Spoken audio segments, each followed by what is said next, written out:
Ladies and gentlemen, welcome back to the channel. My name is Chris, the High Guy Jacobs, and today we're touching base into something that has been highly requested on the channel. Something that people are having a problem with. Yes, it relates to beasts, go figure. Most people are having problems with the beasts and understanding how they work. And then obviously with the addition of chips, it makes things a little bit more convoluted. But we are talking today about the beast invasion. What is the beast invasion? What do you get from it? Why is it important? And inevitably, how do I do the best that I can in this beast invasion? Now, remember, first and foremost, let me precursor this entire conversation by letting you know this is simply based on my experiences, based on my time looking through reports, as well as listening to other content creators and other ones who have spent a lot more time looking into this stuff than I do. Now, that being said, you don't have to take what I say for fact. But I have been able to succeed pretty okay here where a lot of people haven't. I have been seeing a lot more success than a lot of others. So take with what I say with a grain of salt, but see if they work for you first before making that judgment call. Now, the Beast Invasion is effectively a weekly event that happens where you have the chance at 1,000 levels of rewards, typically beast rewards, resources, and the rest. That you get to complete every single week in order to up both your beast experience, both your beasts themselves. Your rating rewards end up getting you volcano rhino fragments as well as pristine life, as well as legendary beast stims, beast fragment choice pods, and now chip choice boxes as well. But it's very simple. Like I said, there are 1,000 stages. Each stage is broken up into each stage makes up, let me rephrase. This is getting a lot more confusing than I want it to be. Each 10 stages makes up one area. Okay, so there are 100 areas to get through, each with 10 stages. Okay, and your goal is to basically get through as many as you can with the marches that you have, with the beasts that you have, with the buffs that you end up picking, and then every single week you have the chance of redoing it. Now, just to make this a little bit easier for you, you don't have to fight every single level every single week. For example, if you look at me, I am currently at Area 45, Stage 3. I don't have to do all 453 of these levels every single week. It actually does something called a suppression. So it'll actually suppress all of the stages ahead of this up to 5 levels or 5 areas below what you completed by yourself. Now, why is it 5 areas? Well, because typically that's a good enough place for you to be able to get back to where you started from, but it also gives you a chance to use your helps. You're allowed 3 helps every single week, and those helps will help you actually not just defeat the stage, but defeat the area overall, so it can advance you to get those other rewards for clearing out those bonus last levels. Okay, so I've gotten to Area 45, Stage 3 with only using help once to get past a boss that I couldn't, and I've managed to go a couple other stages from here, so I'll obviously be asking for help for a couple more. But the concept is very, very simple. Every 10 stages that you complete is one area, and every area that you complete provides you the capability of choosing a buff. You're going to get a selection of 4 buffs to choose from, or 3 buffs to choose from, and from those buffs, you can obviously build up what your biochemical beast buffs you're going to have for this rotation. And people ask me, well, what buffs do we focus on? Well, let's first look at what buffs are available. You've got all of these buffs that allow you to trigger. So a counter, increases counter is a stat buff. Increasing combo is a stat buff, increasing is a trigger buff, pardon me. These are the trigger rate buffs for the skills for beasts. You've also got your basic HP, attack, and defense. You've got, and then you've got these other ones, which is like crit damage reduction, crit damage increase, counter damage reduction, counter damage increase, combo damage reduction, combo damage increase, that kind of stuff. And when it comes to these buffs, you have to ask yourself a couple of things. First off, what are you trying to do? Now, if the whole goal is to effectively do as much damage as you can from your beasts, like Beast Invasion puts a lot of weight on the beasts, right? So that effectively, for some reason, they just end up doing more with each other because you're engaging more with the beasts, right?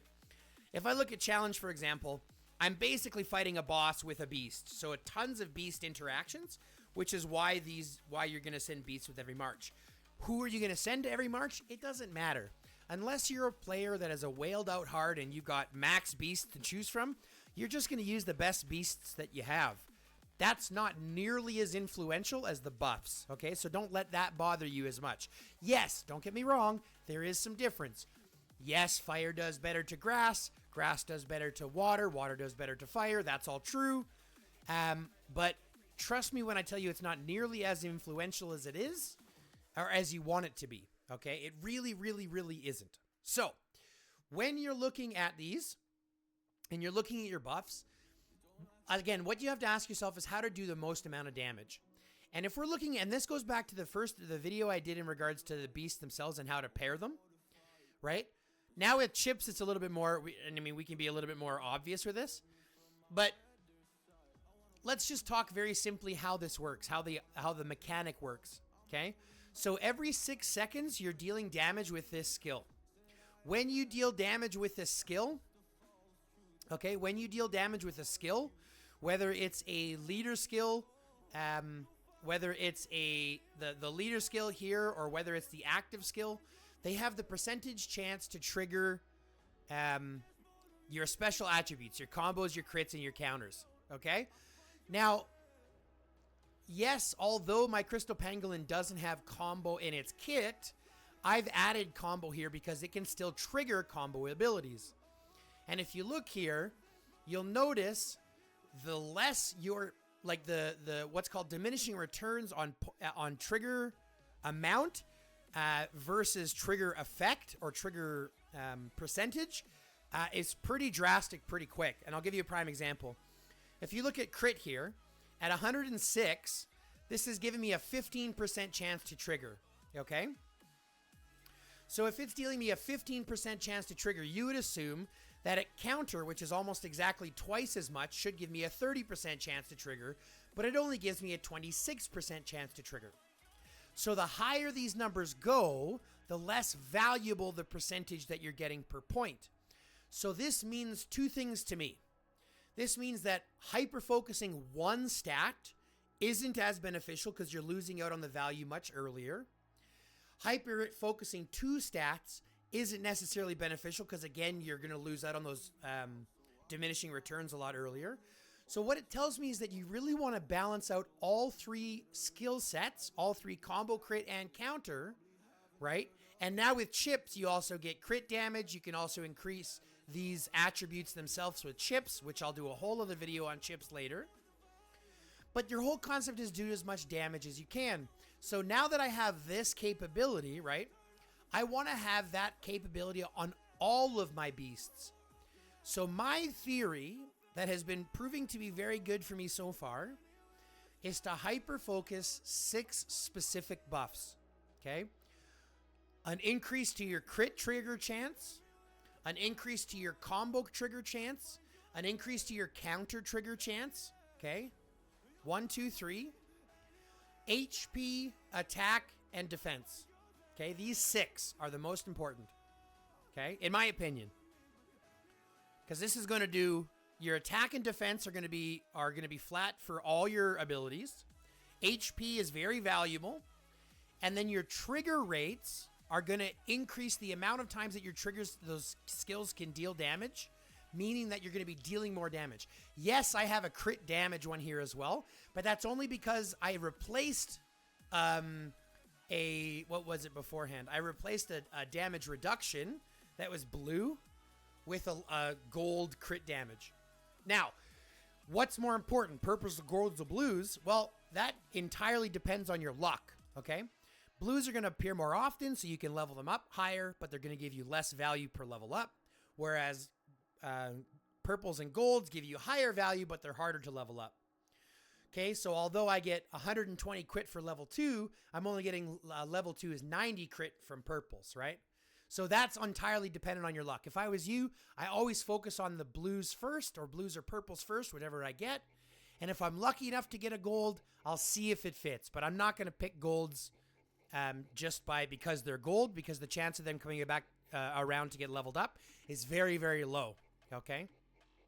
But the focus is very simple. You're going to focus on the skill trigger ones, the skill trigger rates, right? Increase counter skill by 60, combo skill by 135, combine crit by 210, right?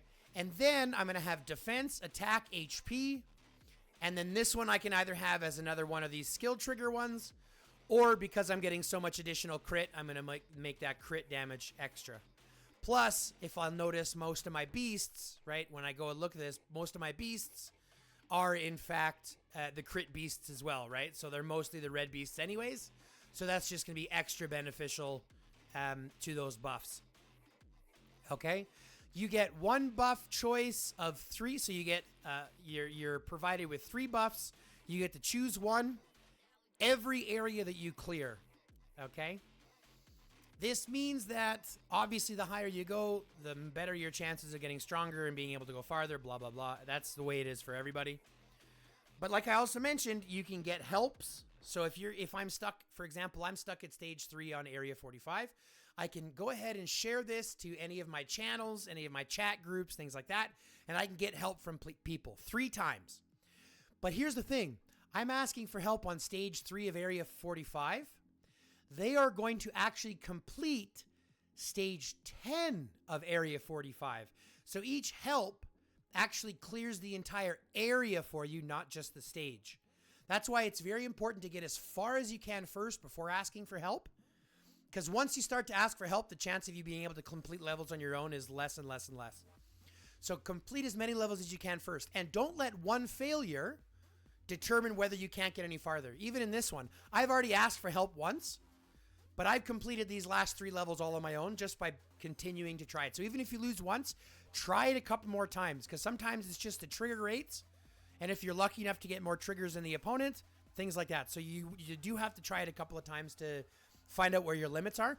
But doing this, I have managed to clear 45 myself on an account that's like 150 million without troops. Okay? On an account that's like 120 million power with troops, I'm at like Area 44 by myself without helps.